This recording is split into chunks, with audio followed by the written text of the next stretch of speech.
protein structure and function, man. Yesterday we understood amino acids and what they do. We learned how to categorize them by buzzwords, and then whether they're ketogenic, glucogenic, both, essential, non-essential. Remember the essential ones means you only get it from your diet. Gave you a little mnemonic, Private Tim Hall. Anytime you're deficient in anything that's essential, you're guaranteed to have a disease because there's no way to replace it, so your body has to break itself down to get it. As far as amino acids, it means it has to break down the muscles to get it. That means you're going to end up with disease. Then I showed you how the sequence of by which your body uses energy. Plasma glucose first, lasting 2 to 4 hours. Liver glycogen second, lasting 24 to 28 hours. That means by the middle of the second day, you're completely out of glucose. That's why it doesn't take too long to become hypoglycemic. Then you turn to proteins. Gluconeogenesis, turn them into sugar. That's why you need to know the glucogenic and the ones that were both. And then you turn to fats. Fats last the longest, provide the most energy. That's why you see them around for a long time. And then when all else fails, switch to ketones. All right, so now with the amino acids, let's produce some proteins. We have 4 types of protein structures: primary, secondary, tertiary, and quaternary. 4 levels of protein structure: primary, secondary, tertiary, and quaternary. These are different levels of protein structure. Primary structure simply means the amino acid sequence. All that's involved are the peptide bonds. Again, primary structure simply means the amino acid sequence, which means what amino acid comes first, which one is number 7, which one is number 18. That's it. That's all primary structure is. Within a primary structure, you'll see the amino acid sequence and you'll see the peptide bonds. The peptide bonds are just between one amino acid to your left and another amino acid to the right. How did we figure out the amino acid sequence of proteins? We had to use something called restriction enzymes. Now, when they call them restriction enzymes, that means they're restricted to what they recognize. Okay? So we're going to do one shortly.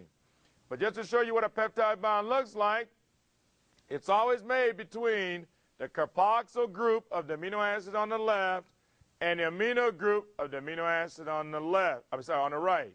Which means whenever you're looking at a protein, Jenny, the amino terminal is always to your left and the carboxyl terminal is always to your right. Does everybody understand that? Because on the exam, they're not going to label it.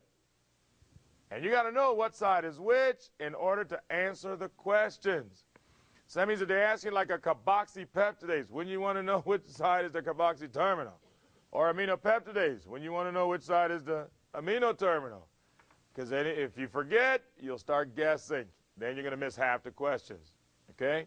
So again, every peptide bond is always made by the carboxy group of one amino acid on your left and amino group of the amino acid on your right. So that the carboxy terminal is always to the right and amino terminal is always to the left. The peptide bond has 3 features they want you to understand, January. 3 features they want you to understand. Number 1, Sandeep, they're always planar.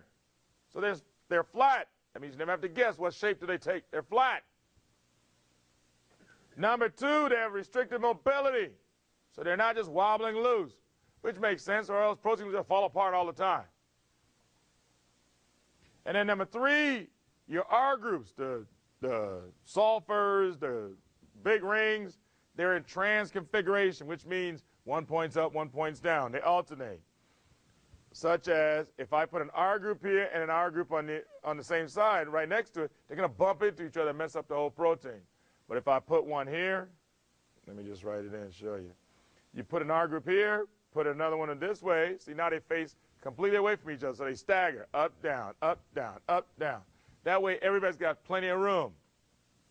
Everybody understand that? So 3 features to the peptide bond. Things have to make sense. Always ask yourself, why does this make sense? Okay, that's the reason why they want you to learn it. If you can see why they make sense, it's filed away for life. Simply because now you can see the biochemistry in your head. All right, so 1, they're planar. Number 2, the restricted mobility so that things don't just fall apart. And number 3, the R groups are in trans configuration. Well, sequencing. That's how you figure out which amino acid came first, second, 17th, 71st, and so forth. Sequencing has been quite diverse throughout the years. Before we can understand the present, allow me to take you back to the past. Come with me on the yellow school bus. Let's go. All right, the history of sequencing. What they're going to ask you about this sequencing is the pros and cons. What was it good for? What was the downside? Now, they don't expect you to be a biochemist. I'm not going to explain all the steps to it because that's not what they're going to ask you. It's just simply, what can it tell me? What can it not tell me? Because on an exam, they'll tell you, well, here's what you did and here's what the outcome was. What does that tell you? That's why you got to know that. Okay? So let's go through it. First one was acid hydrolysis. Well, Jennifer, acid hydrolysis simply meant that you dip the protein in an acid. Acid simply denatures a protein. Do you understand that? You understand, Nita? Acid simply denatures a protein. You understand, Diana? When you denature a protein, do you know the sequence of it, Diana? Do you know which one came first, second, and 17th? When you denature a protein? No, you don't. Do you understand what denaturing means? It means it takes it from a large protein and then it falls down like a noodle. Does everybody understand? That's all denaturing means. You didn't sequence anything. What's worse than that? It changed asparagine into the acidic form. See that? Aspartate. And also changed glutamine into acidic form, glutamate, since you're dipping it in acid. Okay? So, of course, the best question is, what amino acids are totally ruined by acid hydrolysis? You cannot count asparagines and glutamines when you dip it in acid. It's all messed up. Okay? Or you increase the number of aspartates and glutamates when you do acid hydrolysis. So that's the downside. So in summary, what's it good for? It denatures a protein. Just makes it smaller, and now it's easier for you to break it into pieces. But the downside, it does not really sequence. And number two, you ruin your glutamines and asparagines. Does everybody understand acid hydrolysis? So here's another problem that you get with acidosis, folks. That's the big picture. All right, we've already talked about acidosis affecting your breathing. It's going to make it faster. You get Usmle breathing, right? It's going to increase your cardiac output. Now you're learning it's going to denature all the proteins. That means your whole body can denature when you have too much acid in your system. Everybody understand? Okay, so far. Here we go. Gel electrophoresis was next. Gel electrophoresis is like a whole goop of Vaseline. You put a protein in Vaseline and say, okay, protein, move. If it's a small protein, it can slide through the Vaseline. Slide, slide, slide. But if it's a big protein, it starts dragging Vaseline around with it. It's not going to move very far. Does everybody understand that? Gel electrophoresis separate out proteins, therefore, James, simply by size. The small ones move far away. The large ones didn't move very far. You understand, Ferdy? Gel electrophoresis. Separate them out, primarily by what feature, Ferdy? Size. The small ones moved furthest away. The large ones stayed close to the start site. You understand, Ferdy? You understand, Diana? All right, so that means on the boards, they always use a protein that you should know is very small, or use a protein that you should know is very large. So as we go on, I'm going to be pointing out the ones that are very small to you and the ones that are very large, because that's the ones they're going to be asking you about. All right, the ones that are in between, they could care less. Okay, but the big ones and real small ones, you got to know, because that's the ones they're going to be using on the exam. But gel electrophoresis still does not sequence the protein. Does everybody understand? Well, you can also add two electrodes to it, an anode and a cathode. And therefore, there's a net positive charge on it. Eros, is it going to migrate towards the anode or cathode? Remember, net positive charge. Cations go where? Towards the negative charge. Cations are positive. So if there's a net positive charge, they go towards the cathode. Everybody understand? All right, so if you add electrodes, you can separate them out by net charge. But you still haven't sequenced it. All you know is there's a lot of negative charges in there. What can you tell me? Oh, well, there's a lot of aspartates and glutamates. Do I know how many? Nope. Do I know where they are? Nope. Does everybody understand?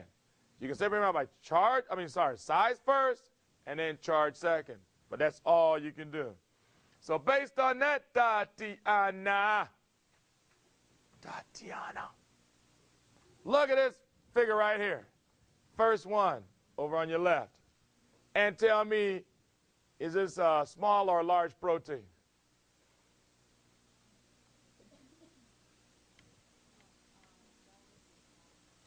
How do you know it's small? No, the one on the left, the red.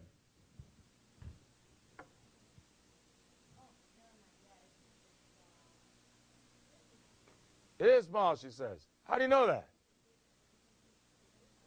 Because it went far away. Does everybody understand? Now, I purposely turned it upside down, start and finish. Why? Because students always memorize things out of books.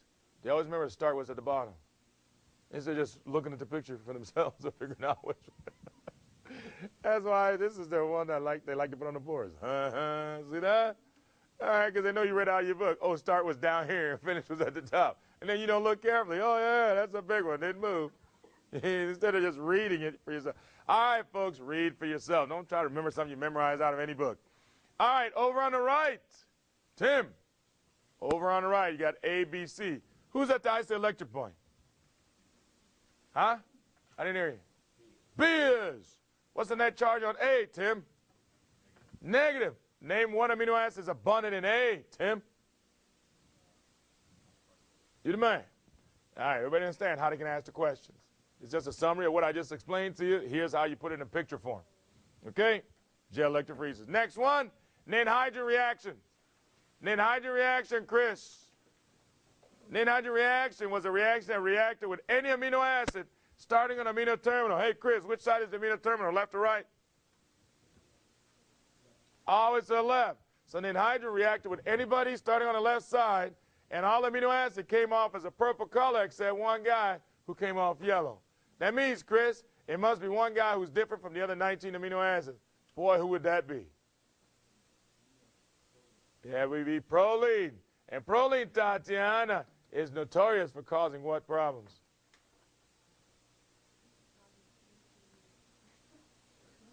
She having flashbacks, yes, they're causing kinky. Hey, so kinks, twists, bends, and turns. All right, so that's, all right. So ninhydrin could only identify prolines, folks, that's it. What about the other 19 amino acids? Couldn't tell you. So the good side of ninhydrin, I can count prolines for you. The bad side, I can't count the other 19. So we had to scrap that one. No good. Hey, Nicole, name a tissue in your body rich in proline. Hair, give me another one. GI, give me another one. Not skin. Three best ones. GI and blood vessels. Blood vessels was three. All right. Dr. Edmond. Dr. Edmond was given a lot of credit. Why? He came up with what we call the Edmonds degradation. He used a chemical called PITC, phenyl isothiocyanate. And what it did, Mustafa, was react with any amino acid starting on amino terminal. Hey, Mustafa, which side is the amino terminal? Right or left side? The left side. So just like ninhydrin reaction, it starts on the left side, reacting with anybody. And then when it came off, you can identify it by light spectrometry. What's that mean? Every amino acid has its own distinct light transmission pattern. So Dr. Edmond was given a lot of credit because his was the most accurate process in its time. The only problem was after 100 amino acids, the reaction went bad. So the chemical didn't hold its accuracy after 100. Well, you and I have proteins that are hundreds of amino acids long. Some of them are thousands. What are we going to do about those? Well, you can't use Edmonds degradation. Everybody understand? It's Edmonds degradation. The chemical is what they're going to ask you about. Which sequencing procedure you use PITC. All right, so it's good if you're under 100 amino acids, but if you're not, then you got to turn to restriction peptidases. Restriction peptidases, Michelle, were called so because they were restricted in what they can recognize. You understand, or the lead? You understand, Kimberly? They were restricted in what they could recognize. Tina, do you understand? All right, now. The restriction peptidases are the ones we currently use to sequence proteins.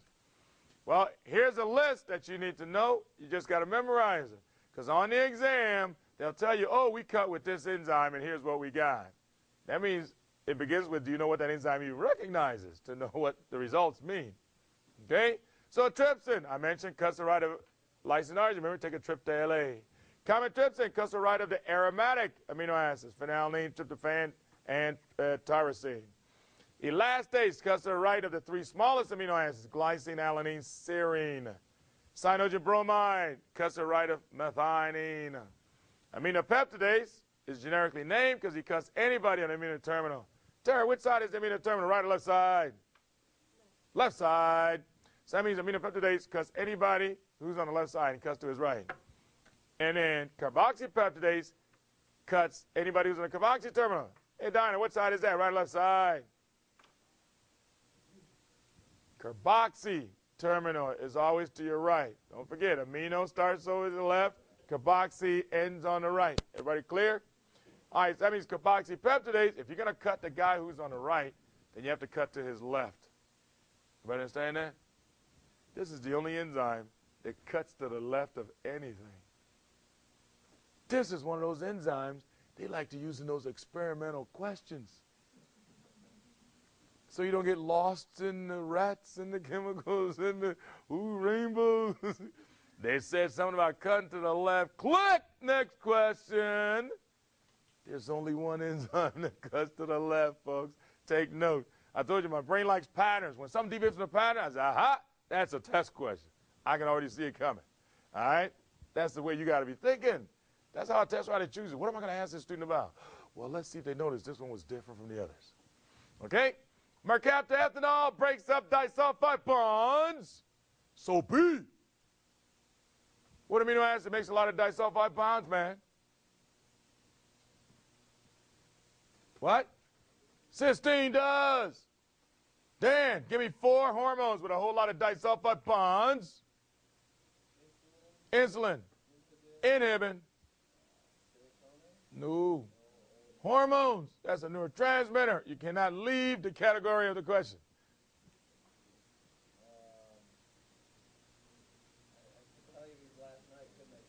All right, Cammie, help him out. Prolactin. Prolactin, you said proline. So prolactin and growth hormone. So prolactin, growth hormone, insulin, inhibin. Okay? Mercaptoethanol.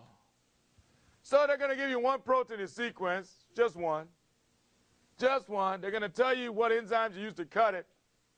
And then they're going to put in parentheses what amino acids came off together. Do you understand, Brendan? They're going to tell you what enzyme you used to cut. Then in parentheses tell you what amino acids came off together. Do you understand, Brendan? You understand so far? Within those parentheses, Brendan, does not necessarily mean whatever order they put it in, that's not necessarily the order in which they came off. You're supposed to figure out what order they came off. Does everybody understand? That's the first mistake I see students making. They'll just assume, oh, because lysine was first in that parenthesis, it must have come off first. That's not true. It just means it came off with these guys. That's all you can tell me. You're supposed to deduce the order. Does everybody understand me? So the first thing is knowing what amino acids the enzymes recognize. So that's the first area for mistake. If a students forget, well, forget it. It's going to be guessing after that. Second, don't make the mistake that the order in which you see in the parentheses is the order in which they came off. Don't make that mistake. All right, so here we got, I'm just going to do 7 amino acids. So, Brendan, we're going to do one together. Okay? So I'm going to cut with trypsin. Trypsin cuts to the right of what 2 amino acids? Brendan? Lysine and arginine. So 7 amino acids, 3 pieces came off, and here's what we got.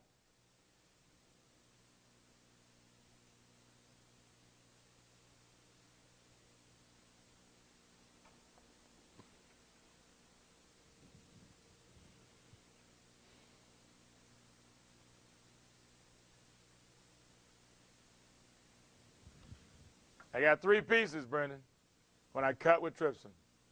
Now, to begin the sequence, what you do is this. You look at the parentheses, and you say, well, I need a parenthesis that has an amino acid that that enzyme would have recognized. You understand so far, Brendan?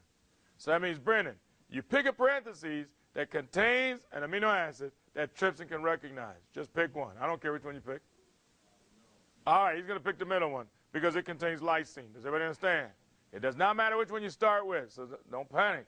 You can start with whichever one you want, okay? All right, so he's going to start with the middle one, lysine and valine.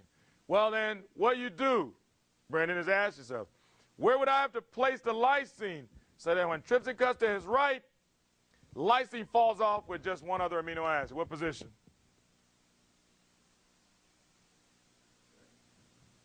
If I put it right here, then when trypsin cuts to the right, 5 other amino acids should have fallen off with it.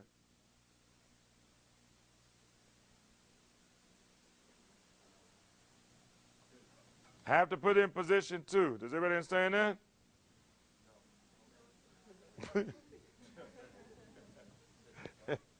All right.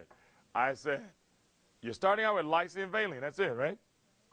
Then you ask yourself, I got 7 spots. And say, where would I have to put lysine so when trypsin cuts to his right, he falls off with only 1 other amino acid? You have to put it in position 2. That means there's only position 1 that'll fall off with him. That means from 1 cut, I already know valine and lysine go right here. Everybody follow me so far? All right, arrows. Yes, Manny. If you put it in 5, then he should have fallen off with 4 other amino acids. Oh, no. You're creating a whole new structure now. That's what I'm saying. You're figuring out 2 pieces. Just take 1 piece at a time, Manny. That's what I'm saying. You can make it, there can be several structures to one thing here. That's what I'm saying. This is how you do it systematically.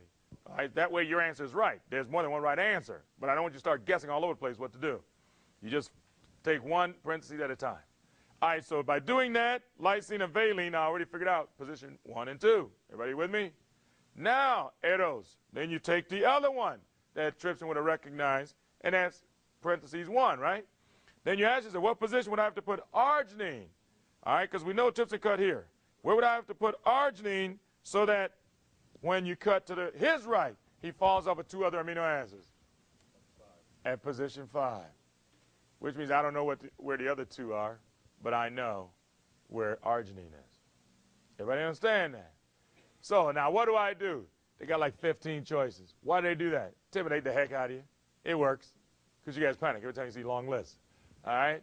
But the reason why they keep putting more and more long lists, you know, answers like A through O. Do you know why they do that? Because there's no way you're going to be able to go through every choice if that's what you're doing. A, B, C. You'll never finish in 1 minute and 6 seconds. You might as well skip it. It forces students to think. That means you got to know your information, folks. You can't just go 1 item at a time. All right, so here's how you do it. Once I figure out that lysine is in position 2, I look at my 15 choices and say, how many choices have lysine in position 2? 3 of them. 12 answers drop off the list just that fast. All right? Then I say, well, of those 3, who has valine in position 1? Okay, 2 of them. Now I'm down to 2 answers. And then when I figure out that arginine is in position 5, I say, which of those 2 has arginine in position 5? Oh, gee, only 1. I'm done. So my point is, even though they'll give you like 5 or 6 cuts, folks, you rarely ever have to do all 5 or 6 cuts. Now, the obsessive student likes to do all 6 cuts. Go right ahead. I'm 7 questions ahead of you while you're still figuring it out. Okay? Whereas 1 cut already told you the answer, but you said, no, it can't be that simple. Yes, it is. Okay? I had a student in my office earlier that was all upset. I said, why? She said, I just can't take it anymore. I said, why? She said, every time I say exactly what the answer is, I look down, the answer's right there. But then I end up picking the other one. I said, why are you doing that? I don't know. I just think maybe there's a trick to it. I said, I could have sworn every time you and I did it, we got the right answer. Now you're doing it on your own, and you can't believe it. That answer pops right off the screen when you already know it. And so she's starting to hesitate again. Remember I told you in class, anytime I see a student hesitating, I worry. That hesitation can cost you a lot of points. Because if you hesitate, you'll look at the other one, and all of a sudden the other one looks better now than the one that popped in your head in 2 seconds. Once your brain gets organized, it'll pop in real fast because it connects real quickly to concepts. That's a much faster way to process information rather than detail that takes forever. Okay? But don't be afraid when the answer is staring you in the eye. Click it. It looks like a duck, quacks like a duck. It's a duck,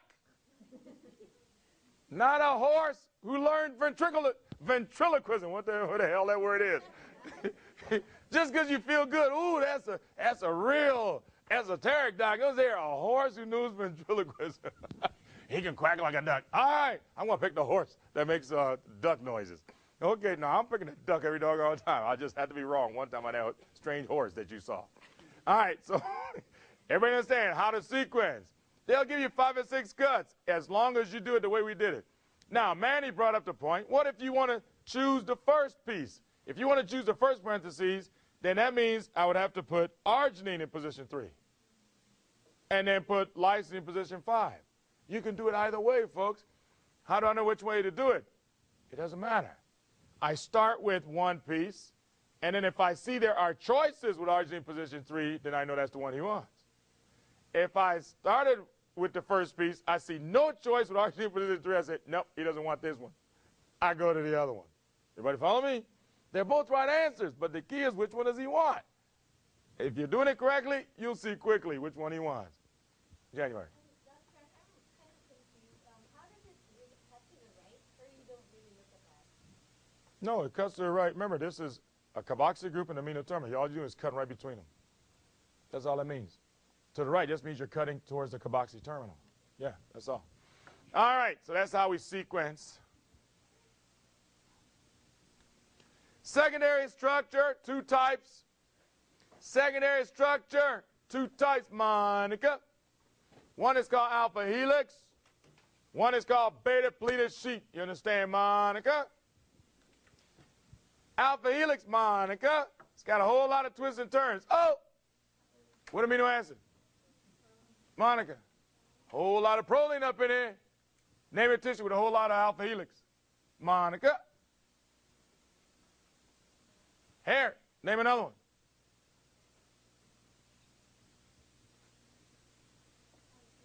GI tract. Name another one. Blood vessels. Everybody seeing the same concept. See it? It's just popping up in so many different ways. That's what I want you to see. Because it's the same answer again. That's what I'm saying. That's why this girl's like, wait a minute, it can't be the same answer all the time. Say, yes, it is. Keep clicking. Once you start thinking of something else, your score will plummet again, and then you can't figure out what's going on again.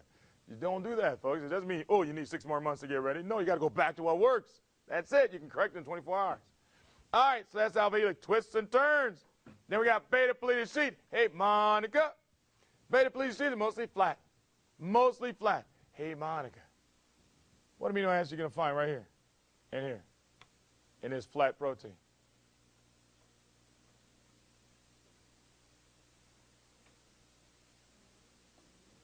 What do you think? Whatever you're thinking right now, Monica, that's the answer. Tell me. Tell me now. No, don't look. Don't look around. Just tell me what you think it is. Monica, here comes the question. Look at me. Look at me. Look at me. Look me in the eye. Look me in the eye. I got a flat beta pleated sheet. I got a flat beta pleated sheet. And look at the question. I said the question is, what amino acid would you find right here and right here? See? See what I mean? That's the answer. Monica. I always think, no, it can't be the answer again. Now, notice why I chose the one that's flat to ask her that question. Guess which one shows up on your boards? See my point? Because they know you read that it was flat. So they just choose to say, hey, well, what are you going to find here? Well, it's still a bend, isn't it? That's my point. Why should the answer change? Because you're talking about a flat protein now. That's how they get you trapped into the details, and you can't see the concept anymore. And then you want to pick something else. Okay? But it won't get you a point anymore. That's the point. That's the problem. It will not get you a point. All right. Beta pleated sheet. Years ago, this is so hilarious. I asked my girl, I said, what tissue would you find a whole lot of beta pleated sheet? Right? What would be a good example, Kathia? Beta pleated sheet? Flat? Flat. We're on proteins. You switch all the way to DNA. Arrows, help her out. Skin is flat. All right? Flat bones. Right? Sternum, iliac. So anyway, I asked this girl, she was sitting in front of her. I said, name a tissue with a whole lot of beta pleated sheet. You know what she said? She said, my ass.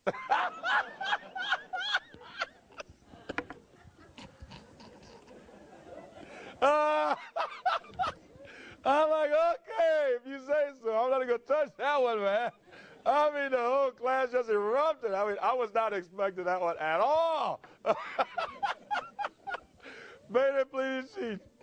Woo, Lord. Okay. The best answers on the boards are your skin and flat bones. All right. Now, every tissue has a little bit of both. That's the big picture.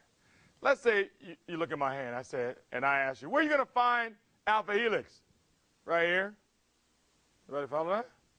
Wherever you got to twist and turn. That's around your fingers. That's how I know. A lot of alpha helix around the fingers.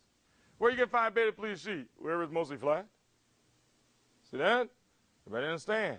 That's why I'm saying they can take any tissue and ask you the same question. Just wherever it is a twist or turn, say alpha helix. Wherever it's flat, you say, oh, okay, beta pleated sheet.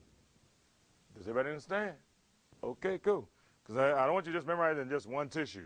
I gave you the ones that get you the points if they ask you a question, but what if they just pick a tissue out of the blue and then ask you? Or an organ or appendage and ask you? You got to be ready for that too. All right, serum proteins. There are two types. Tamir. Two types, man. Two types. How many types again, Tamir? Two. Two. Count them. 1, 2. Two types.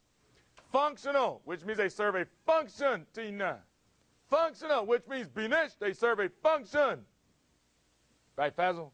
They serve a function. What do I mean? Like thyroid binding globulin. Everybody follow? Sex hormone binding globulin. What's the other one? Was other lipoproteins, carry lipids around, that kind of stuff. They serve a function. Ceruloplasmin carries copper. They serve a function. Transferrin carries iron. They serve a function. Everybody with me? All right. Then another group of proteins, we call them acute phase reactants. Acute phase reactants are non-specific proteins that come out of the liver whenever you have inflammation by God. Non-specific proteins that come out of the liver whenever you have inflammation. How do we measure that you have too many proteins in your bloodstream? We do a test called SED rate or C-reactive protein. Now, the sedimentation rate we talk about in medicine is opposite to what you talk about in physics. This is why a lot of students miss this question. The way we do it, just simplifying it, oversimplifying it really, you just take a vial of somebody's plasma, shake it up like that, turn it upside down, and then count how many seconds it takes for an RBC to hit the bottom. Everybody understand? If it takes a long time for an RBC to hit the bottom, that's a high sedimentation rate. Okay? And if it takes a real short time for an RBC to hit the bottom, that's a low sedimentation rate. Now, that's the opposite of physics, where high sedimentation means boom, it hits the bottom real fast. Okay? Everybody understand? In medicine is what we're talking about. All right? So that means if it takes a long time for an RBC to hit the bottom, it means that it kept hitting proteins and bouncing back up to the top, boom, boom, like a pinball. And then it took a lot longer to finally hit the bottom. Okay? That means there are too many proteins in the way whenever the SED rate is high or C-reactive protein, which is the current test we now do, is high. Okay? All right, so anytime you have high SED rate or C-reactive protein, we know you have too many proteins in your blood. Most common reason is chronic inflammatory disease. Thomas, name a chronic inflammatory disease that you know about. Which one? Okay, cystic fibrosis could be one. Tony? Yeah, like rheumatoid, lupus, the Wagner's, all those vascular diseases we talked about. They're all chronic and they're all inflammatory. Almost every autoimmune disease, chronic inflammatory. Okay? So this is so non-specific. So when your SED rate is high, I say, okay, you got inflammation somewhere. Do I know where? No. Do I know by what? No. But I can tell you got inflammation somewhere. Okay? All right, what gives you a false high SED rate? Anemia. Well, aren't we counting how long it takes for an RBC to hit the bottom? What if you don't have that many RBCs? Then it's just going to take a long time to see one hit the bottom, but yet you don't have inflammation. Everybody understand that? False high SED rate. You're seeing an RBC hit the bottom. If you don't have that many, it's just going to take a long time to see one get to the bottom. But you don't have inflammation. You just don't have that many RBCs. Okay? What that means is, for every anemic patient, Frank, don't waste money with a SED rate. Because if it's high, you don't know what that means. So it's really a waste of money. Okay? False low SED rate would be the opposite. Polycythemia. I mean, the vial is packed full of blood. As soon as you turn it upside down, it's at the bottom already. You understand, Diana? You understand, Lucas? And that's why, for polycythemia, don't run a SED rate either. You couldn't tell me anything.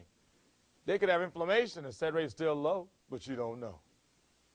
Or it could be sickle cell anemia. Because when a cell sickles, dives to the bottom like that. All you got to do is remember, like when you dive into a pool, when you put your arms out like this, you're sickling yourself.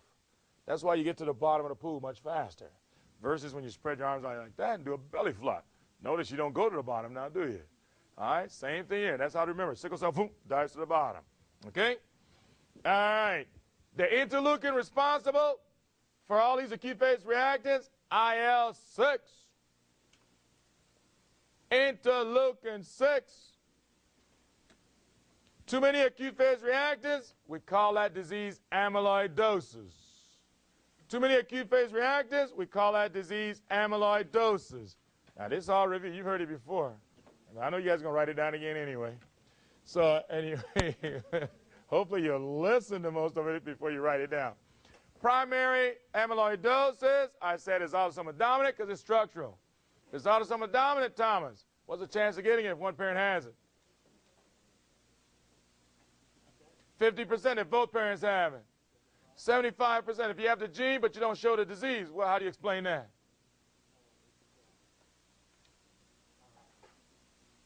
What's that? I didn't hear you. Incomplete or decreased penetrance. What if you have various family members with different types of the same disease?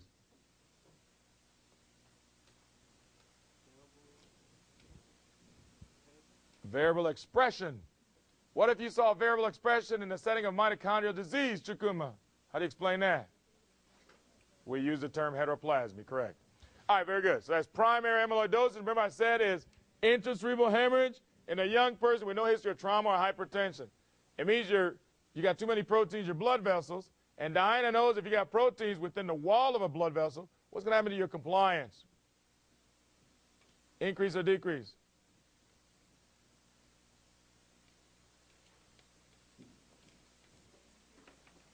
No, because proteins don't stretch. Muscle stretches. So you lose your stretching ability, which means you lose your compliance. That's why the blood vessel pops too quickly. So, primary amyloidosis, or they'll call it amyloid angiopathy. Buzzwords, Congo red stain is a stain used to stain it.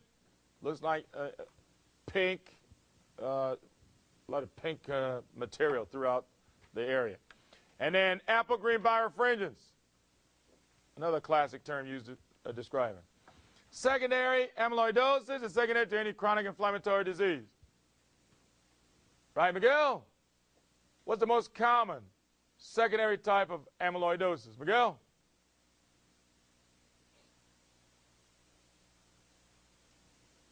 No, don't be looking down. Look at me. Look at me. What's the most common one? Let's see if Rebecca knows. What's the most common type of secondary amyloidosis? Who? What's the name of it? AA. A is for, the second A is acute phase reactants. That's how I remember it. That's 90% of the time.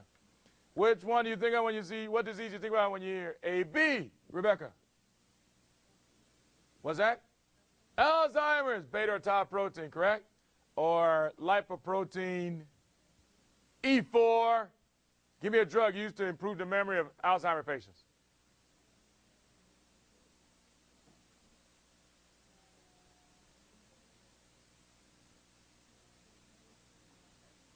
Tina? Tacrin was the old one, the new one? Momentum is the newer one, won't be on your boards, but the Nepazil is. All right, very good. All right, what neurotransmitters decreases in Alzheimer's patients? Rebecca? Acetylcholine. Remember those drugs inhibit acetylcholinesterase, so you make more acetylcholine available, right? All right. AB2, Rebecca, what disease do you think about? Miguel? Chronic renal failure. Remember, beta-2 microglobulin is supposed to be excreted by the kidney. So if you're not excreting it, the kidney's not working. All right, AE and AF, Diana. What? MEN2. E is for endocrine, F is for familial. AL, Manny. Multiple myeloma. What's the most common light chain seen in multiple myeloma? This chair bouncing up and down on it. Say Kappa or Lambda, Saktai. Kappa sounds good to me. There's your list again. You've heard it, you see it, now you know. Tertiary structure. You got to drill it, folks. You got to drill it. Tertiary structure is what does the protein look like in three-dimensional space. The most important factor is what they're going to ask you. The most important factor that ultimately decides the shape of a protein is hydrophilic water-soluble, and hydrophobic, fat-soluble interactions. And that's because sorbino's fat-soluble compounds, neutral compounds, want to be inside or outside? Inside. Everybody remember this, right? And then water-soluble, Jenny, want to be where? Outside. So that means fat-soluble full to the inside, water-soluble full to the outside, then any other covalent bond can be made. That means if I got two sulfurs close together, disulfide bond. A positive and negative together, boom, boom. Everybody follow? That's what they're going to ask you. Number one factor that governs the shape. Even though it looks like a nice square to you, if the hydrophobic didn't go on the inside, you wouldn't get that square anymore. All right? Think of sickle cell anemia. Why does it sickle? Because you messed up with the hydrophobic interactions. That's why. All right? And then there's quaternary structure. Quaternary structure means two or more different proteins are now interacting. Two or more different proteins are now interacting. Benish. When you talk about enzymes, we call that cooperativity or allosterism. Well, Rebecca, all you do is remember, you cannot cooperate with yourself. You got to cooperate with somebody else. Two or more different proteins equals allosterism, cooperativity, or quaternary. Everybody understand those terms? They all mean the same thing. All right, well, in biochemistry, the allosteric enzyme, Benish, is also called the rate-limiting enzyme. Why? Because he controls what every other protein in that pathway will do. Now, the rate-limiting enzyme is also the slowest enzyme. A lot of students think that means the fastest. No. You can only go as fast as the slowest guy. That's what rate-limiting is. He limits your rate. You can only be as strong as the weakest link because he's the rate-limiting. He's the strength-limiting. All right? So the rate-limiting enzyme, the allosteric enzyme in biochemistry, is the slowest enzyme. Does everybody understand that? So that means he's the one that you have to speed up if you want the pathway to speed up. He's the one you got to slow down if you want the pathway to slow down. He's the one you got to stop if you want the pathway to shut down. Does everybody understand that? So that means as we do the pathways, folks, listen carefully. Listen and listen good, because I'm going to point out to you, you got to know the rate-limiting enzyme for every pathway in the body. You must know the rate-limiting enzyme for every pathway. You also must know what activates it and what inhibits it. Why? Wait a minute. Let me give you the big picture. There's a big picture there. If I know what turns on and off every pathway in your body, give me any disease, and I know what's missing by that disease, I can tell you every pathway that's going to be turned on and off, which means I can tell you every lab that's going to be high and low, which is why I say for the boys 2 and 3 people, if you want to know your labs without looking them up all the time and memorizing them, know your biochemistry. The pathways tell you labs. Before you start checking blood sugars, but you don't even know the pathways that metabolize sugar, lipids, ketones, LDH, AST. Come on, folks, we use it every day. But they keep saying, oh, there's no biochemistry out in the real world, because everybody keeps forgetting where all that stuff came from. All these labs, if you knew the pathways, you wouldn't have to keep checking those labs. You could already tell me whether it's high or low. Okay? So much we do is so unnecessary because you can think it out and figure it out for yourself. Okay? All right, so quaternary structure. Well, before we go into examples, let me show you just a normal reaction. So here's Vmax plotted against substrate concentration. Vmax plotted against substrate concentration. There's a part of a graph where Vmax is linear with substrate and vice versa. Substrate concentration linearly affects Vmax. We call that first order kinetics. So during first order kinetics, if you give it more substrate, you get more Vmax. Which means during first order kinetics, substrate still affects Vmax. Does everybody understand that? It also means, number 2, your active sites are not all saturated yet. So as long as there's some empty sites, you can always do some more. Does everybody understand that? There's a lot of ways to ask you this information. Okay? So substrate still affects Vmax. We're linear. Active sites are not saturated yet. Those are three things you got to know. And then the fourth thing you want to know is during first order kinetics, you're metabolizing a constant fraction or proportion. That's the slope of the curve, 20%, 10%, 5%, whatever it is. Well, in kidney, we illustrated, that's just one place. We illustrated every organ system, but you just didn't realize that's what it was. But like in kidney, GFR is linear. That's how you know GFR is all first order, which means GFR never saturates. Why? Because you just keep filtering 20% of whatever comes to the kidney. That's it. You cannot saturate filtration. Okay? So that's first order. Then we have a part here called, when it gets flat, we call it zero order. When Vmax is flat, Cammie, no matter how much substrate you give, Vmax does not change. Does everybody see that? So during zero order kinetics, Dan, substrate concentration no longer affects your Vmax. Do you see that? What it means, Dan, number two, your active sites are all saturated. Can't go any faster. There's only 10 sites. You can only metabolize 10 things at a time. Does everybody understand that? All right? It means, number two, active sites are fully saturated. And therefore, number three, you can metabolize a constant number. Not proportion anymore, number of particles. So we got things that characterize first order, and we got things that characterize zero order. Any questions on that so far? All right, now let's apply that a little bit more. Okay?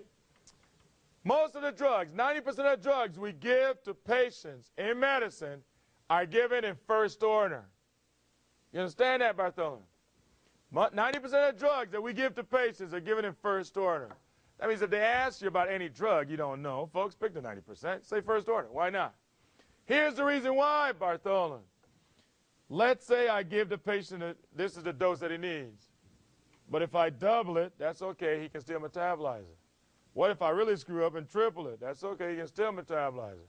What if I really screw up and give him quadruple? Look at that. He can still metabolize it. Does everybody understand why we give most drugs in first order? In case the doctor screws up, you don't kill anybody, because they'll still metabolize it all. Does everybody understand that? If you give a drug in zero order, Kathy, do you understand that most of that drug will just stick around to do harm to the patient? Because you can't get any more than this Vmax. Everybody follow that? Anything after that Vmax, whatever substrate you give after that, you're just doing harm to your patient. Do you understand that, Kathy? Does that make sense to you, ought to lead? That makes sense, Elvis? Now you got to ask yourself, why do we have some drugs in zero order to give to patients then, if we know that drug will do harm to them? It's only when the disease is far worse than the harm you're about to do. Like, give me one example, Al. Like chemo drugs we already talked about. Remember I told you, we know we're going to kill some people with chemo. But the ones we're going to keep alive, stay alive to see another 5 years. That's a lot of human years of life. Yeah, I'm trying to figure out the right way to say it. That's a lot of years of life. That's why we do it. Does everybody understand? No such thing as, oh, this chemo is so safe, like you're going to save everybody. You won't. We're going to kill some people. But let's say I got 10 people. All 10 will be dead at the end of the year. I give them chemo, I'll kill 4. Do I know which 4? I have no idea.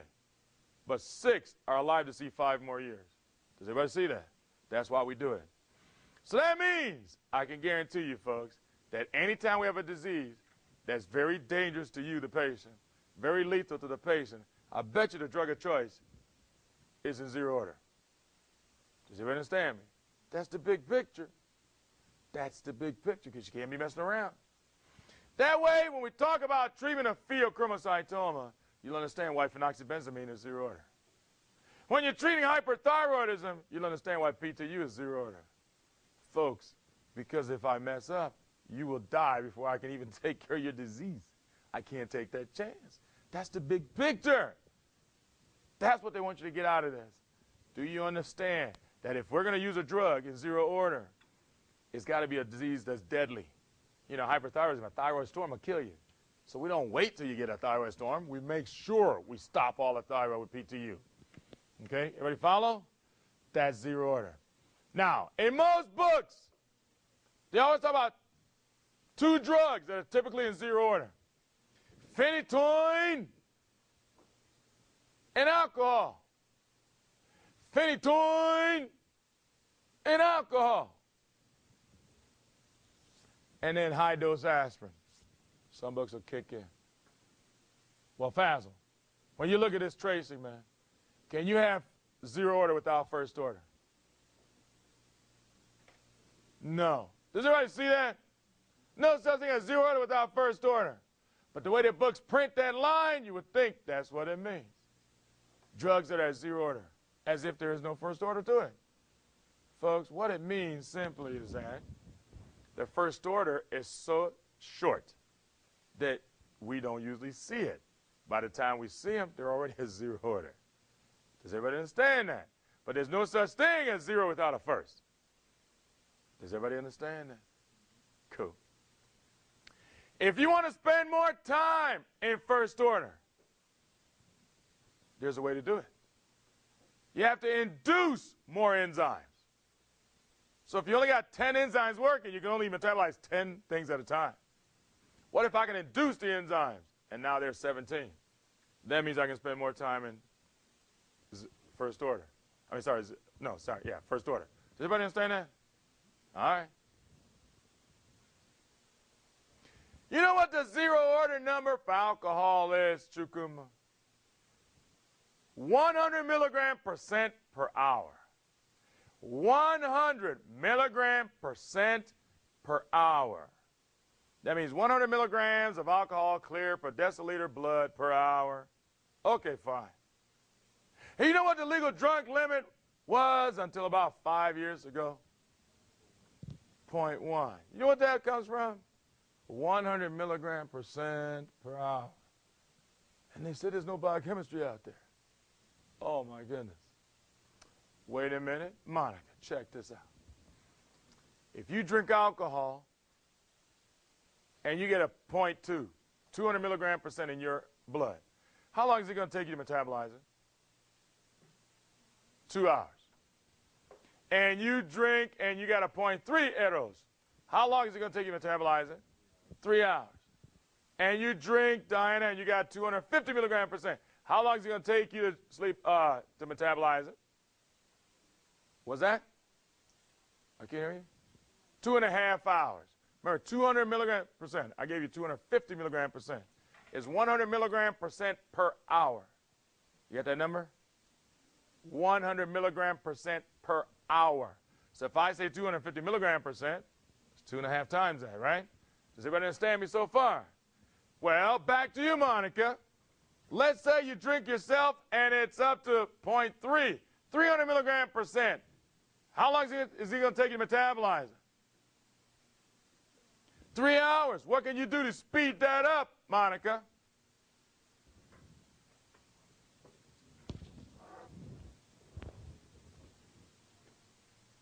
What can you do to speed it up, Mustafa? Increase the enzymes? Not quite. Dan, what can you do to speed it up? No. Eros, what can you do to speed it up? No. PJ, what can you do to speed it up? I said, what can you do to speed it up, PJ? Absolutely nothing. You guys looking at that chart? Vmax is flat already. Everybody see that? That's why Alka-Seltzer had to pull its commercial, plop, plop, fizz, fizz. Oh, what a relief it is. You know why? It made people think you actually sober up faster if you take Alka-Seltzer. I don't think so. So all these myths that people have about, oh, drink black coffee, do this, do that after you drink, I don't think so. Alcohol is an acid. Acid absorbs an acid. Isn't that true?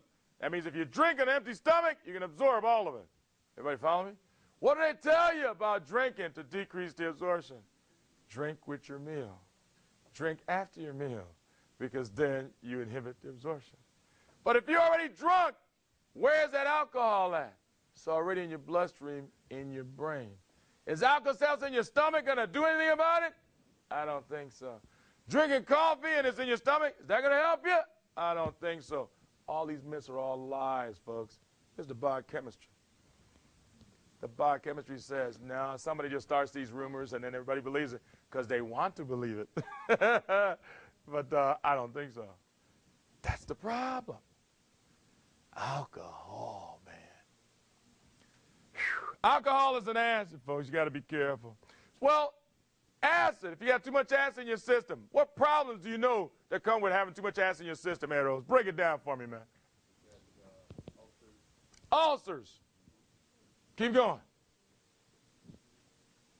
Any other problems you've learned associated with acidosis? I want to hear about it. All right, let's try Elvis.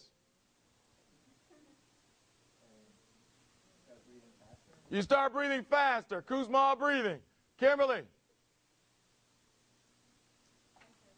Something with acidosis. Anything that you've learned that's connected with acidosis. That's what he just said. Oh, that's where she heard it from. All right.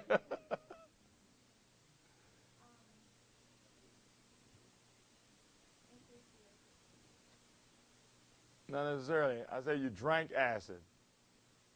That's a metabolic acidosis. No, not necessarily either. You got to do your thinking based on metabolic acidosis. You guys think based on something else. That's what I'm saying. You can't go to compensation and then answer my question from there. That's not what I'm asking about. I'm asking about metabolic acidosis. That means when you drink alcohol, what it affects. Alcohol is an acid. So now tell me what all that acid is going to do to your autolite. Increase GABA eventually. Kathy.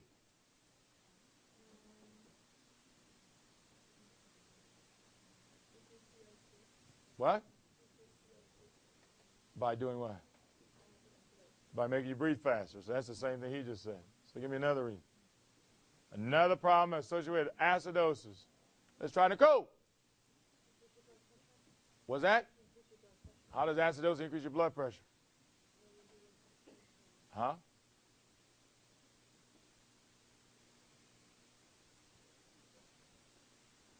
All right, let's try Kathia.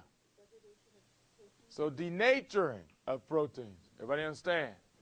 All right. What about hyperkalemia? Remember acidosis causes hyperkalemia? Alkalosis causes hypokalemia? Oh, a lot of bad things associated with acidosis, folks. You've learned them all, but you got to pull them forward when you're asked. So again, you got all this acidosis from alcohol, and you get all these problems from alcohol. Everybody follow? All right. Well, hang on. Too much acidosis caused too much GABA, like our lead said. What effect does GABA have on you, Arlene? Slow you down or speed you up? Slow you down. So here's what happens when you're at a bar and you start getting drunk. You're drinking, and then all of a sudden your proteins start to denature. And then you start to kind of slouch. Notice they kind of fall on you. Like, hey, man, come on, move over, dude. What's wrong with you, man? You can't handle your liquor. My goodness. That's because he's denaturing. Before you know it, he's kind of slumping all over the bar. And then after a while, the GABA starts to kick in. Now he's got toasters. He's starting to get sleepy. And he sees a little cutie, so he starts talking to her. And the brain says, hey, man, GABA says we got to shut down. You better shut up. And he said, no, man, give me 30 seconds. She's going for it. I got a killer rap going here. Give me 30 more seconds. The brain says, hey, look, man, GABA says I got to shut things down, man. You better shut up. Just 30 more hours. Right? That's because GABA just shut everything off, whether you were ready or not. It just shut everything off. And that's why he'll say something and it comes out. And notice how they always shake their head like, what the hell did I just say? That's because the brain is not recording right now. You can say whatever you want to say, and it's not going to come out right. And people around you are like, man, what's he talking about? He's drunk, man. Don't even worry about him. All right, so everything's going good. Now you decide, oh, man, I think I'm drunk. I'm going home, man. Give me my keys. I'm driving home. Bad mistake, right? Why? While you are drunk, GABA's got your brain shut down. That means your judgment has just been shut down, too. Your brain is no longer recording. Everything's slowing down. So you decide you're going to drive. You got no judgment. That's why you say, I'm going to drive. You start driving, you're doing 90 miles an hour, but your brain records you're only doing 15, 20 miles an hour. You don't know. You don't know the difference. GABA's got everything slowed down. You jump to medium, you're on the other side. heading straight for a minivan. But your brain hasn't even recorded. You're on the wrong side and there's lights coming towards you. And the guy just, and then they're coming right for each other. He's doing 90 miles an hour. This is doing 30 miles an hour. And then you take the camera to the other side. In the minivan, what do you see? Mom, dad, and 2 kids. Mom, dad, 2 kids. They see the lights about to plow into them. Like, what the, what? Ah! And what do? Everybody braces just like this. When they brace like this, the car hits. What happened? The neck snaps. All 4 are dead on impact. The alcoholic, hell, he never even saw it coming. So the car hits, bam, what does he do? His muscles are all denatured. He just goes back and forth inside the car.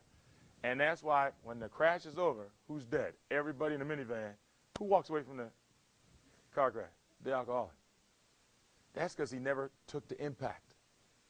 The other 4 braced. That's just a natural response. He didn't brace because he never saw it coming. So you know what happened? They catch him. They take him to jail.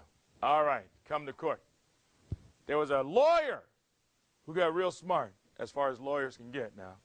All right? He got real smart. And here's what he did. He used a little-known rule, the insanity plea. Brief reactive psychosis. You know how that law reads in the books? It says, if you commit a crime when you're not in your right mind, you cannot be held liable. I remember his ad. We'll get you off any DUI, $2,500. Walk in the courtroom. Judge, the law says if you commit a crime when you're not in your right mind, you can't be held liable. My client was not in his right mind. He was drunk. Everybody understand? He just told the truth, didn't he? Dismissed. Gone. 5 minutes, $2,500. Man was a millionaire before anybody knew what was going on. And that's when they said, oh, my God, that means drunk drivers are getting away with murder. Getting away with murder. Can't be prosecuted because they're not in their right mind. That's why they had to change the law. That's why I'm mad. Mothers against drunk driving. SAD. Students against drunk driving. Actors against drunk. I mean, everybody came out and said, holy cow, you got to change the law. Otherwise, you can go out, kill anybody while you're drunk, and you can get off because that lawyer knows how to get you off. It's amazing. But that's what he did. Well, that's why they said, okay, what's the zero order number for alcohol? 100 milligram percent. So they said, okay, let's change it to 80 milligram percent. That's why the legal drunk limit now is 0.08.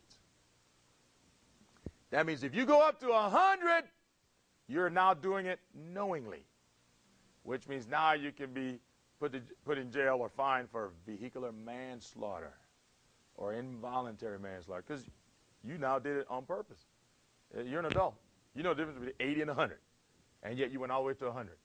You should have stopped at 80. So that way, if you're at 80, you're beneath the zero order.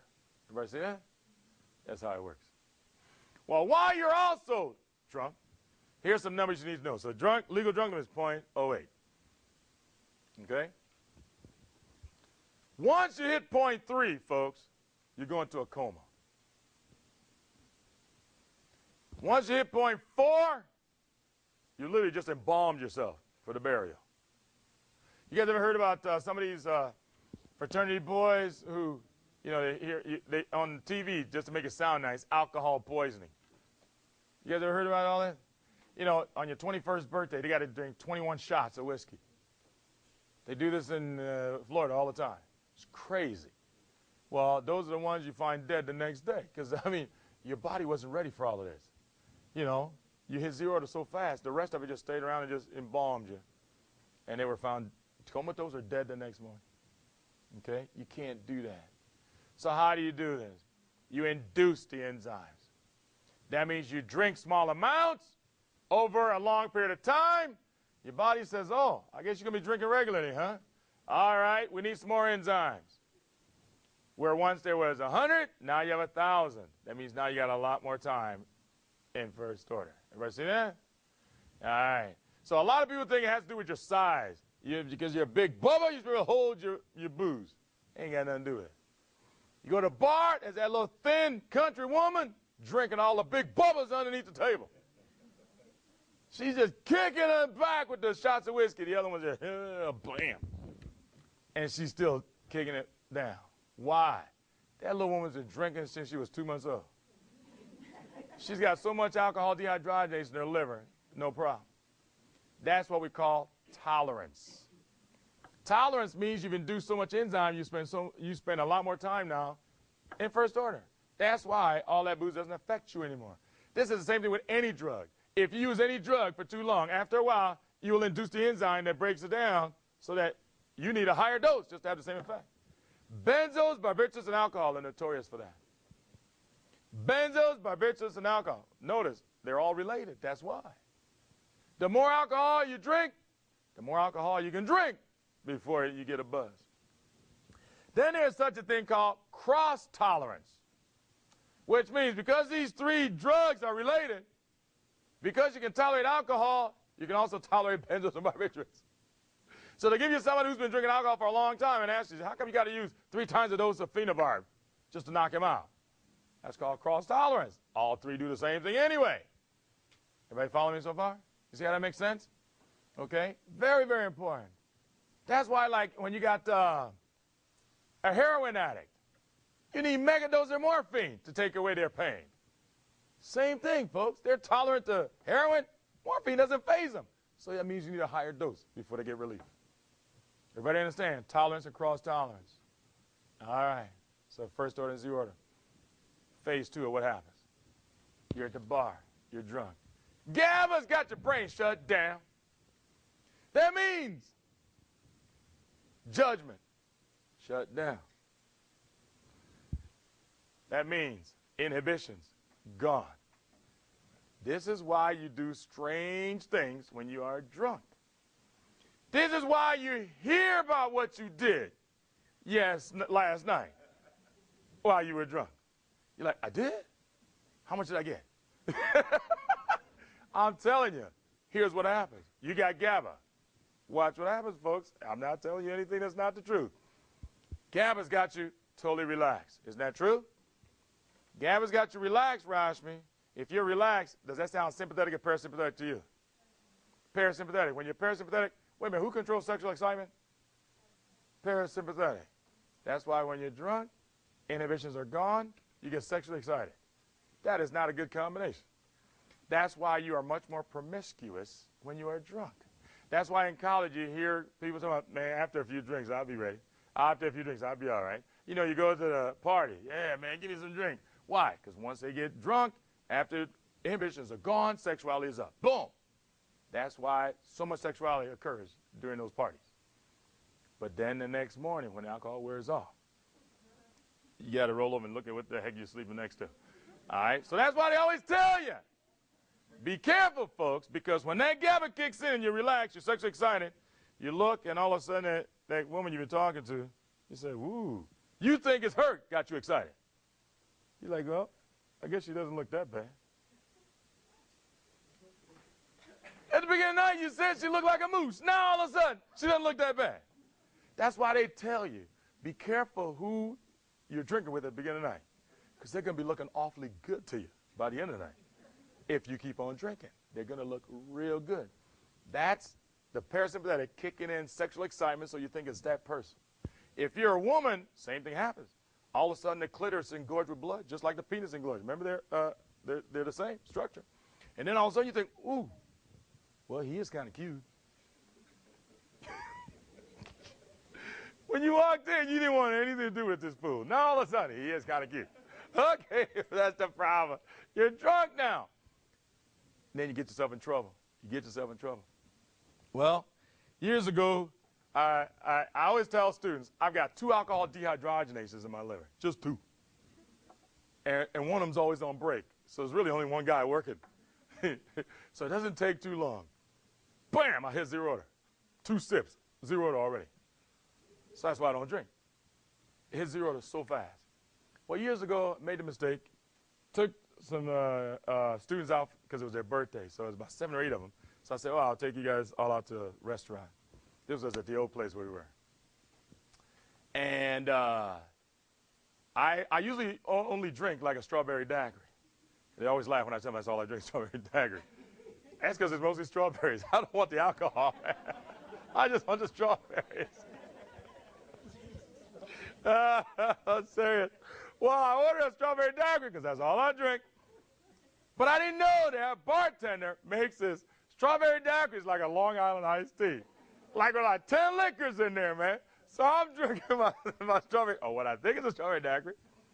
And then all of a sudden, GABA kicks in. And then all of a sudden, I'm starting to make Beavis and Butthead noises. And I'm like, why am I doing Beavis and Butthead noises at the dinner table? Everybody's looking at me all strange, like, uh-oh, what's wrong with Dr. Francis?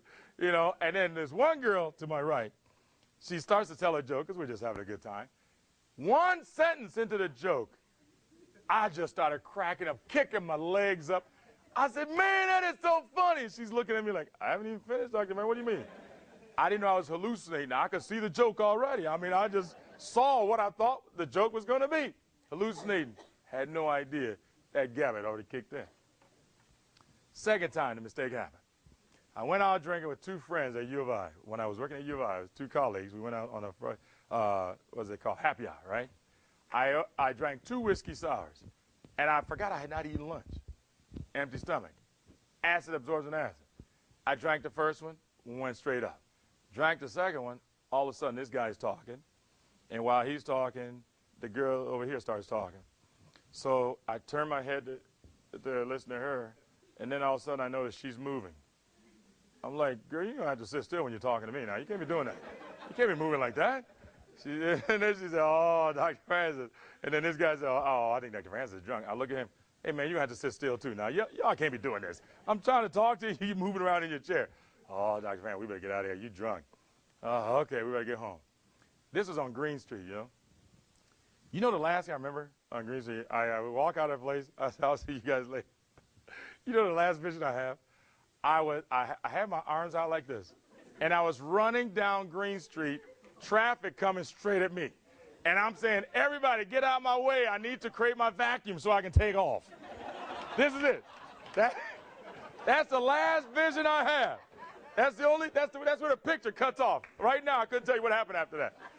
I was just happy I didn't end up in a News Gazette. I'm telling you, I don't know how I got back to my apartment. That's all subconscious. That's the only way I got back there without being in a newspaper or getting arrested or being a fool in the streets, man. And then the last time, the absolute last, you would think I would learn. But no, one last time in Chicago, another group of birthdays, so we decided to go to one girl's house. And then so we all started drinking. I said, well, I'm only going to drink wine. It was Reuniti. I said, okay, 1 glass of Reuniti. So I drank mine down, and they said, well, Dr. Francis, you go get us another bottle. We're all out. I said, no problem, I'll go. I go down to the street, a little corner store, Vietnamese couple own it. So I go in there, and I said, and the wife comes up to me, and I said, I want some Reuniti on ice. She looks at me. Ah? I said, I want some Reuniti on ice. I'm pointing right to it. I said, well, ah. She looks at her husband, ah, yeah, I mean, she's doing. I'm like, what, y'all don't understand no English in here? I said, I want some Reuniti on ice. Well, I thought I was saying, I want Reuniti on ice. One time it finally came out, what I was saying, and it recorded. I said, oh my God. The whole time I kept saying, I want your wee-wee on ice. That's all, that's what I was telling this woman. And that's why she's going to say, what the hell is this man talking about? I mean, when it finally recorded, I said, oh, I ran out of there so embarrassed. I said, oh my God, I can't go back to that neighborhood. I've never been back to that neighborhood. I'm afraid that woman's going to recognize me. I'm telling you. And ever since then, that's it. I don't drink it anymore, man. I mean, it burns my stomach, and once I hit zero order, my mind starts playing tricks on me. It starts talking to me. It starts saying, Francis, you're not drunk. I said, okay, that's good. Then I go back my business. He said, Francis, you're not drunk. I said, yeah, I heard you the first time, man. And I go back my business. He said, but you know what? I said, what? He said, let's go ahead and break dance on the table. What? Yeah. You're not drunk, but let's break dance on the table. They just think you're drunk, but you're really not drunk. Man, it's the weirdest conversation going on in my head. Telling me to do the strange things, man. And I said, that's it, man, don't worry. All right, so back to biochem over here. So now we got first order and zero order. So that's why it's important that if you're first order, stay in first order. Zero order, it better be a lethal disease. Everybody understand that so far, right? All right, so we have something called a therapeutic window. So therapeutic window, I'm just going to say THW. Okay, we're a toxic dose, D, toxic dose over therapeutic dose.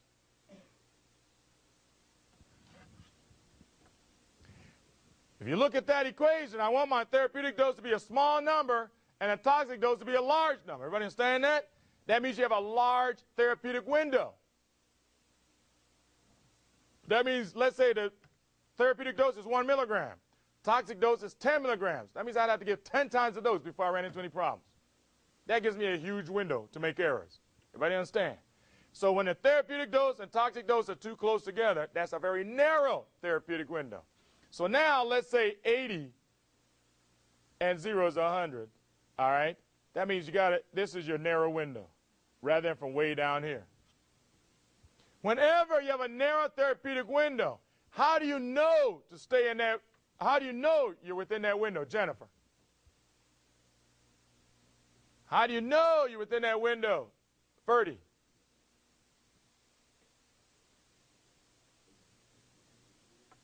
What?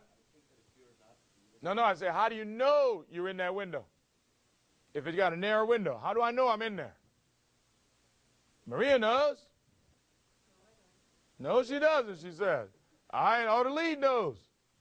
How do you know you're within that window, Diana?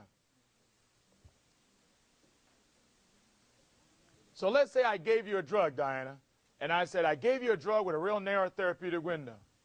How do I know when that drug is in your system is within that window? Manny. No, January. You guys are almost there. Hiron. Well, you check a blood level to make sure you stay within that window. What I'm trying to get at is this, folks. I can tell you right now the drugs which have a narrow therapeutic window. You know how I know the list? Is the drugs that they always tell you, check the levels, check the levels, check the levels. That's the big picture. Why do you think we check DIG levels, but we don't check verapamil levels? You gotta know the big picture. Why do we check lithium levels? Amphotericin B levels. See that? Vancomycin levels. Folks, if you check the levels in the hospital, that's a drug with a narrow therapeutic window. You understand that? That's the big picture. Because every day in the hospital, you're going to be checking this level and that level, but not the other levels. And then what if one day the attending asks you, why do we check this level and not the other one? You got to know there's a big picture to it. It's the same explanation for every one of them. It means you got a narrow therapeutic window. That means we have to make sure we stay within this level right here. Because if you're below it, you're not therapeutic anymore. If you're above it, you hit toxicity real fast. Okay? Does everybody understand the big picture? All right. So let's now isolate, when talking about toxicity, renal and hepato, right? So renal for the water-soluble drugs, hepatotoxicity for the fat-soluble drugs. Right, Janice? All right, so let's look at kidney first. In the old days, if you want to follow nephrotoxicity, you always check the serum creatinine or creatinine clearance. The problem is we got people with hypertension and diabetics who already have messed up creatinines and creatinine clearance. Well, what are you going to do now? That's why those went by the wayside. That's not the best way anymore.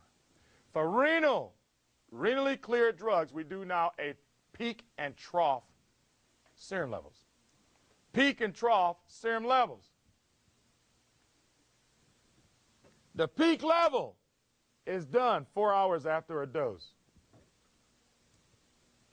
The peak level is done 4 hours after a dose and is dependent on the dose. You understand that, Brendan? The peak level is done 4 hours after your dose and is dependent on that dose, which means if you tell me my peak is too high, what do you need to do, Janice? Lower the dose. You see how simple the question now becomes? When you understand the connection. Except on the boards, they'll take you through all, like we did this, the next time we did this, and all you got to do is know that, oh, peak level is too high. The answer is drop the dose then. Drop the dose. And you notice only one answer has the dose dropping. They make it that way. That if you understand what's going on, you'll see only one answer can answer this question. If you don't, you're going to be all messed up by seeing numbers everywhere. So that means if I was given 60 milligrams, I just find any number below 60. Oh, 50, 40, I don't know. The key is it's got to be below 60. Then you see that the other ones are all above 50. What you started with, you can't use those. All right. Yes. 4 hours after the dose. No. Yeah. The peak level for most drugs. I mean, this is always the 90%. Yeah, I mean the real long half-life drugs, obviously the peak is way out there, but that's not the one we're talking about. Majority of drugs, peak level is about 4 hours. You'll get it. All right, so peak is dependent on dose. Everybody clear about that? Trough level is done 2 hours before the next dose. That means the lowest levels are about 2 hours before the next dose. And if it's a 6-hour Q6 drug, it's 1 hour before. Because if you do Q6, 4 hours after and 2 hours before is at the exact same time. So you do it 1 hour before the next dose. Okay? So that means I want to know about the lowest level. Well, the lowest level, the trough, corresponds with frequency of dosing. That means, therefore, Al, if your trough is too low, what do you need to do? Increase the frequency. That means you were given every 6, give it every 4. You were given every 8, well, give it every 6. It's not about the dose, it's just how often you're giving it that's not right. Does everybody understand? The reason why we like this is because it's independent of their creatinine or their creatinine clearance. That way we don't have to worry about adjusting everything for the 20 million diabetics and renal failure due to hypertension that we have millions of those. You would never get an accurate reading, and then it's too expensive. Put them in a hospital to do a 24-hour urine collection for creatinine clearance. That's way too expensive today. Whereas peak and trough, you can do it as outpatient. Just be around for 6 hours. That's it. They can come in 4 hours after the dose, come back in 2 hours before. You know, you don't have to stay there for 6 hours. So it's much cheaper to do it that way. Okay? So that's for nephrotoxic drugs. Everybody clear about that? All right, what about hepatotoxic? Hepatotoxic drugs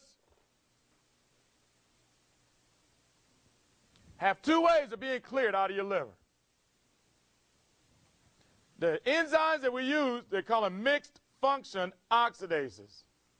Mixed function oxidases, which means by that name, oxygen is the most common thing that we're utilizing.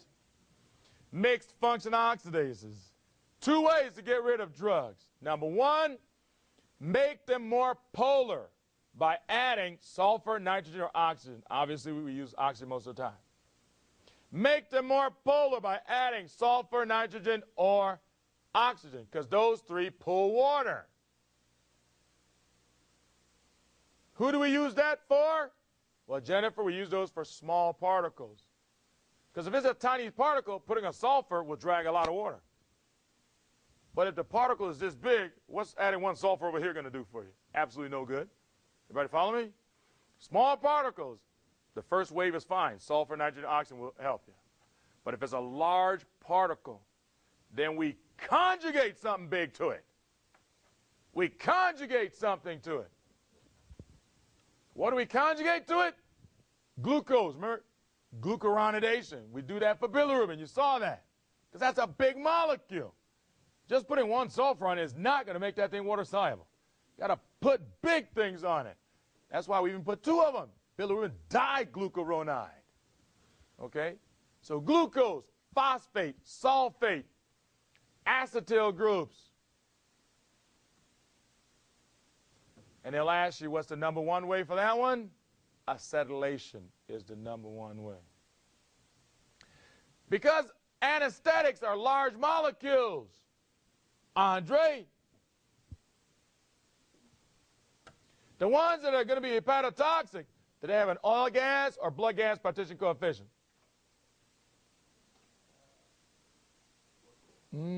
Blood is water. Blood gas, that's water soluble. That's heading for the kidney. Oil gas is fat soluble. That's coming to the liver. Everybody remember this, right? All right, so the hepatotoxic anesthetics, Andre, if I were to ask you what was the number 1 way to get rid of hepatotoxic anesthetic drugs, you would say what? Conjugation with what? Nope. Read your notes again and see what was the number 1 way. Then say acetylation, Andre. Why change the answer? Because it's anesthetics. That's my point, folks. You start changing your answer, you start losing points again. That's why I always give you the 90% so that it's not about halothane. It's not procainamide. They just pick any drug out of the blue. As long as you know it's hepatotoxic or it's hepatically excreted, and they say, what's the major way to get rid of this thing? I bet you it's acetylation. I bet you it's acetylation. For anesthesia, why do you think you're asking about a family history of fast and slow acetylators? Oh, look at all that ooh going through the class. See my point? This is stuff, and when you get to the wards, they tell you, always ask that question. But then you ask the doctor, why we ask that question? Well, we always ask that question before surgery. Well, that's just what it is. That's just what we always do. No, that's not what we always do. We do it for a reason. Because that's the number one way to get rid of hepatic excreted drugs. Because these are huge molecules. So I want to know if you have a family member who's a slow acetylator, which means you may have the same disease. Because if I knock you out with that drug, that's not the time to find out. Because they won't wake up anymore. They'll die under. Okay? So quaternary structure. All right, any questions about all this? As you see, one little diagram has a lot of implications. That's why I want you to understand it. There's a big picture to all of this. It's not just, memorize this diagram. No, there's too much to be applied here. All right, and then final thing to be learned from here, and then we'll take a break, is something called Km. Km is a substrate concentration where you have half Vmax. That means, Jay, if the Vmax is 100, let's say 100 miles an hour, okay, Vmax 100 miles an hour, all you do is go to 50 miles an hour, half Vmax, and then you go across to the chart over here and say, well, how much substrate did it take to get to 50 miles an hour? That's the Km. Okay? So that means if they give you columns of numbers, that's how you figure out Km from columns of numbers. Everybody understand? All I do is just follow the numbers for Vmax and find the highest number. If it's 70, I say, okay, I go to 35. And then I go over here to the substrate. That's it. That's how easy it is. But when you just get all mesmerized by all these numbers, that's it. You get lost. Okay? Yes? Substrate concentration where you have half Vmax. So whatever the Vmax is, half that, whatever substrate it took to get there, that's the Km. Well, to apply Km, no, it's more important.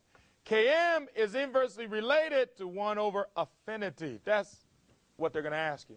Or 1 over potency. See?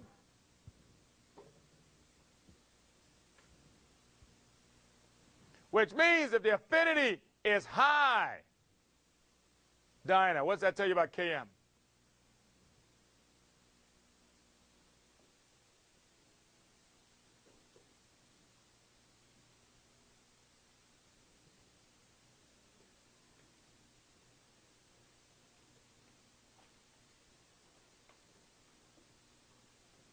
If the affinity is high, is Km high or low, Diana? Look at the math.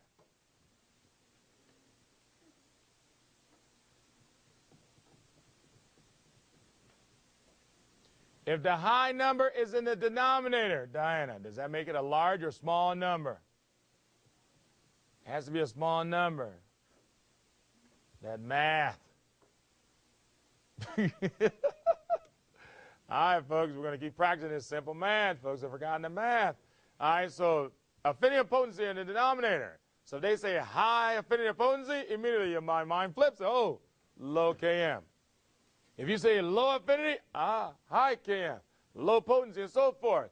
Because they'll give you one and ask you about the other. That's the key. If they tell you, oh, this is a potent drug, what does that tell you about the affinity, Nicole? High, because they're equivalent. Good job. I saw you look at the information. I thought you were going to anticipate me and then answer the wrong one. All right, be careful. Always make sure you understand what you've been asked. Affinity and potency are the same. They're equivalent. But inversely related to Km. But I didn't ask her about Km. Okay? Everybody understand? All right. So that means if I need a small dose to give me the Vmax, that's a very potent drug. And then vice versa.